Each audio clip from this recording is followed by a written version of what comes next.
చూసారు కదా ఫ్రెండ్స్, రైతు కష్టాన్ని గుర్తించారో తెలియదు కానీ గుర్తించాలి తప్పకుండా. ఎందుకంటే చూడండి ఒకసారి మీరు చేంజ్ చూపించడం ఎలా ఉందో చూసారు, ఎలా పడిపోయిందో చూసారు కదా ఫ్రెండ్స్.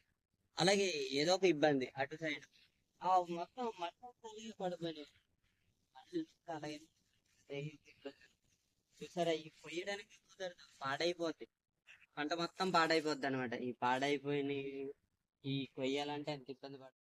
సో ఫ్రెండ్స్, చూసారు కదా, మా గ్రామంలోనే కాదండి, చాలా గ్రామాలలో అంటే రైతులు ఉన్న ప్రతి గ్రామంలో ఈ పరిస్థితి అనేది, ఈ సమస్య అనేది వస్తుందన్నమాట. మనం ఎంత బాగా పండించుకున్న ఈ ప్రకృతి వైపరీత్యాల వల్ల ఈ నష్టమైతే జరుగుతుందన్నమాట. అయితే ఫ్రెండ్స్, దీని యొక్క ఫుల్ వీడియో అయితే మన ఛానల్లో రేపు ఖచ్చితంగా రిలీజ్ అవుతుంది. అది చూసే ప్రయత్నం అయితే చేయండి. అలాగే మీలో ఎంతమంది రైతు కుటుంబానికి సంబంధించిన వారు ఉన్నారు అంటే ప్రతి ఒక్కరూ రైతు కుటుంబం నుంచి వచ్చిన వారే.